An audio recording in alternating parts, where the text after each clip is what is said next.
नमस्कार दोस्तों, वर्मा इलेक्ट्रॉनिक में आप सबका स्वागत है। दोस्तों, आप हमारे चैनल पर नए हो तो हमारे चैनल को सब्सक्राइब कर लीजिए और साथ में बेल आइकन को भी प्रेस कर दीजिए ताकि हम कोई नया वीडियो अपलोड करें तो उस वीडियो का नोटिफिकेशन आपको तुरंत मिल जाए। तो देखिए दोस्तों, आज हमारे पास एक रेक्टिफायर मॉडल आया हुआ है इमर्सन 3200 वाट, AC इनपुट 200 से 250 वोल्ट और 18 एम्पियर करंट और DC आउटपुट 48 वोल्ट 3200 वाट। दोस्तों, आज मैं इसी रेक्टिफायर मॉडल को बना करके दिखाऊंगा आप लोगों को। तो चलिए हम इस रेक्टिफायर मॉडल में सप्लाई दे करके पहले चेक कर लेते हैं क्या फॉल्ट है इसके अंदर। तो देखिए दोस्तों, हमारा AC वाला कनेक्टर रेक्टिफायर मॉडल में जुड़ चुका है। अब हम मल्टीमीटर को AC रेंज पे रख करके सबसे पहले AC वोल्टेज को ही चेक करेंगे। देखिए दोस्तों, हमारे रेक्टिफायर मॉड्यूल में 238 वोल्ट की इनपुट सप्लाई हो रही है। अब हम DC वोल्टेज को भी चेक करते हैं, DC मल्टीमीटर को DC रेंज पर रख करके। तो देखिए दोस्तों, हमारा कोई भी आउटपुट नहीं निकल रहा है।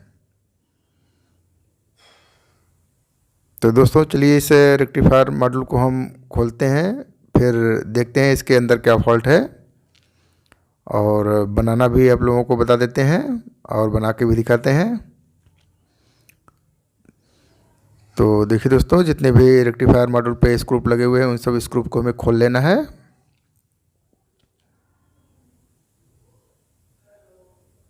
तो देखिए हमारा रेक्टिफायर मॉड्यूल खुल चुका है। अब दोस्तों देखिए, हमारा रेक्टिफायर मॉड्यूल का PCB है। अब इस PCB पर भी जो स्क्रूप लगे हुए हैं उन सब स्क्रूप को हमें खोल लेना है।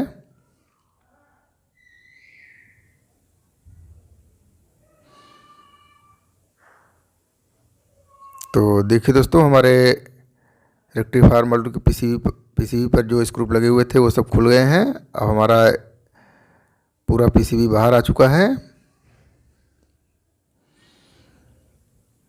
तो देखिए दोस्तों, यह है हमारा रेक्टिफायर मॉड्यूल का PCB। तो देखिए दोस्तों, यहाँ पर कुछ शॉर्ट सर्किट हुआ है जिससे थोड़ी सी PCB जल गई है। तो चलिए दोस्तों, जो भी हमारे रेक्टिफायर मॉड्यूल में शॉर्ट सर्किट से जो ट्रैक जला हुआ है उसको हम ब्रश से साफ कर लेते हैं अच्छे से।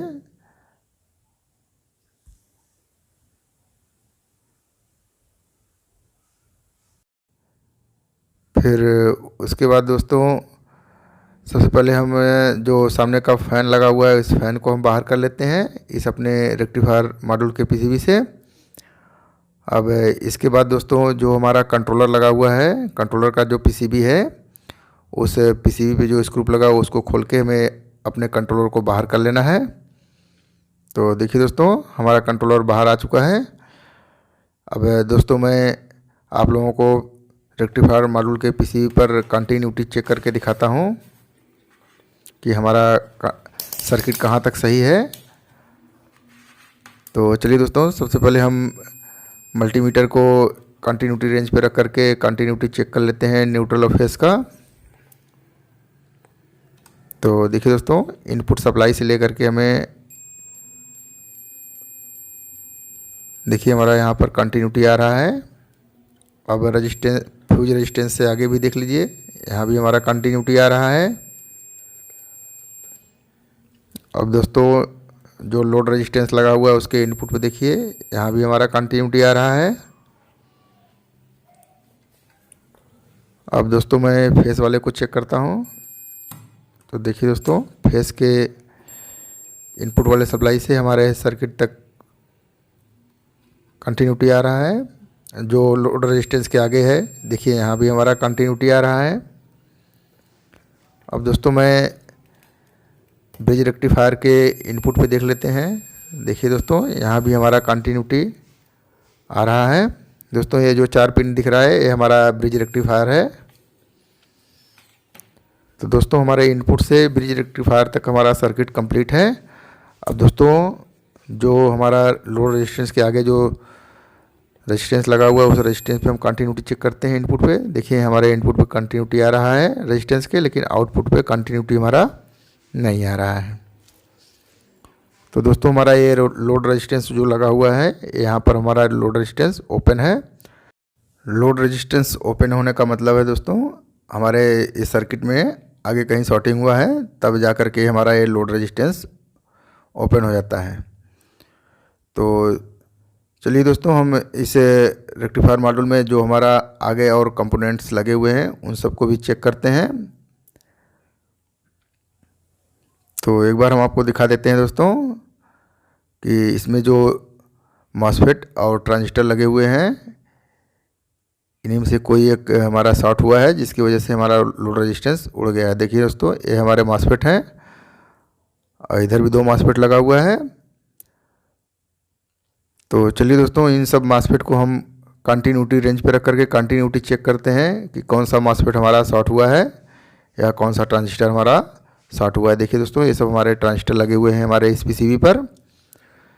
तो देखिए दोस्तों, सबसे पहले हम इस मॉसफेट को चेक करते हैं। देखिए हमारा कोई कंटिन्यूटी नहीं आ रहा है। देखिए दोस्तों, इस पॉइंट पे हमारा कंटिन्यूटी है, लेकिन इस पॉइंट पे नहीं है। इस पॉइंट पे हमारा कंटिन्यूटी नहीं है। तो मतलब दोस्तों, ये हमारा मॉसफेट सही है। अब इसके आगे का जो मॉसफेट है दोस्तों, इसको चेक करते हैं। तो देखिए दोस्तों, इस पॉइंट पे हमारा कंटिन्यूटी आ रहा है, इस पॉइंट पे भी हमारा कंटिन्यूटी आ रहा है, इस पॉइंट पे भी हमारा कंटिन्यूटी आ रहा है। इसका मतलब तीनों पॉइंट हमारा शॉर्ट हो चुका है। दोस्तों, ये ट्रांजिस्टर हमारा शॉर्ट है। चलिए हम इस मॉसफेट ट्रांजिस्टर को हम बाहर करते हैं। अपना सोल्डरिंग से इस मॉसफेट को हम बाहर करते हैं, फिर देखते हैं दूसरा मॉसफेट लगा करके हमारा सर्किट कंप्लीट हो पाता है कि नहीं हो पाता है।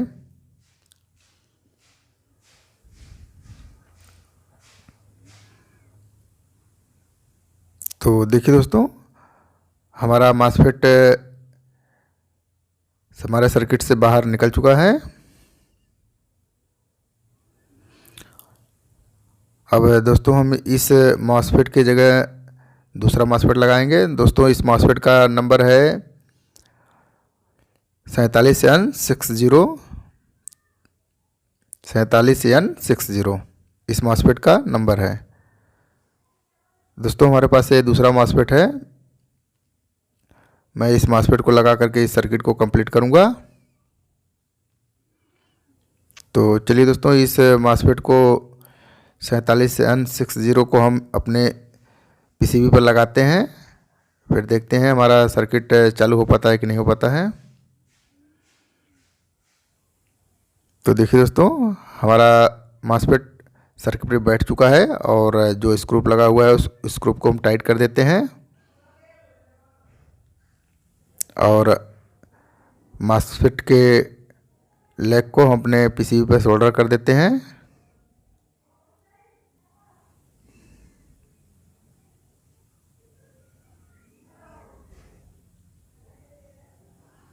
तो देखिए दोस्तों,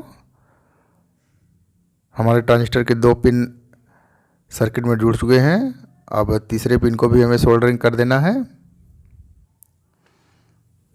तो देखिए दोस्तों, हमारा मॉसफेट हमारे सर्किट में सोल्डरिंग हो चुका है। अब दोस्तों, जो रेक्टिफायर ब्रिज रेक्टिफायर का जो हीट सिंक था, उस हीट सिंक को भी हमें लगा करके टाइट कर लेना है। तो देखिए दोस्तों, हमारा हीट सिंक टाइट हो चुका है ब्रिज रेक्टिफायर पर। अब दोस्तों, हमारे पास एक 33 ओम्स का रेजिस्टेंस है, 10 वाट 33 ओम का। अब इस रेजिस्टेंस को हम अपने इस सर्किट में जोड़ते हैं, जहाँ पर हमारा लोड रेजिस्टेंस ओपन हो गया था, उसके जगह पर मैं ये लगा दिया हूँ 33 ओम 10 वाट का रेजिस्टेंस। अब दोस्तों, हम अपने कंट्रोलर के पीसीबी को भी अपने रेक्टिफायर मॉड्यूल के पीसीबी पर जोड़ देते हैं।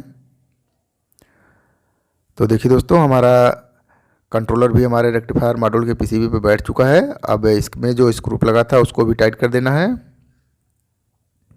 तो देखिए दोस्तों, हमारा स्क्रू भी टाइट हो चुका है।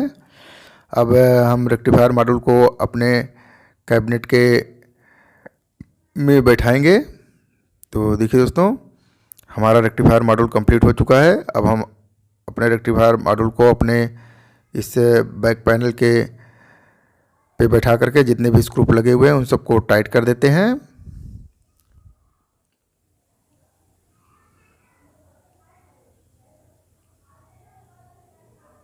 तो देखिए दोस्तों, हमारे जितने भी स्क्रू लगे हुए थे वो सब टाइट हो चुके हैं।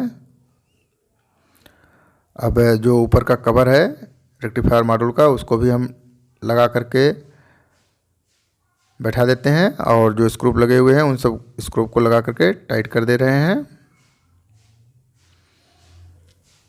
तो देखिए दोस्तों, हमारे रेक्टिफायर मॉड्यूल के जितने भी स्क्रू लगे हुए थे उन सबको हमें टाइट कर लेना है।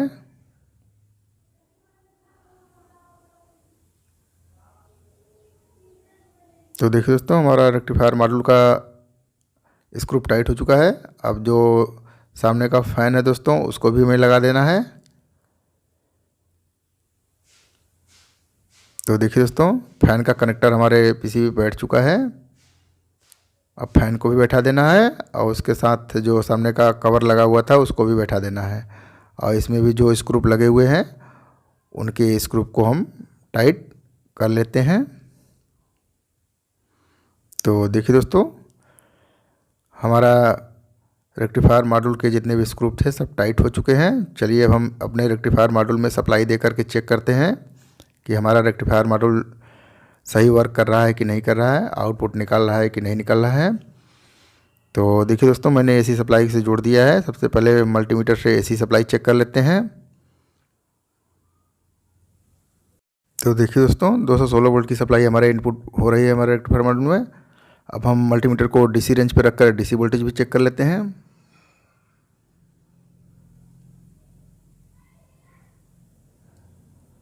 तो देखिए दोस्तों, हमारा 54.9 वोल्ट आउटपुट हो रहा है। हमारा रेक्टिफायर मॉड्यूल कंप्लीट हो चुका है। तो दोस्तों, अगर वीडियो पसंद आया हो तो वीडियो को शेयर, लाइक और सब्सक्राइब जरूर करना। साथ में बेल आइकन को भी प्रेस कर देना ताकि हम कोई नया वीडियो अपलोड करें तो उस वीडियो का नोटिफिकेशन आपको तुरंत मिल जाए।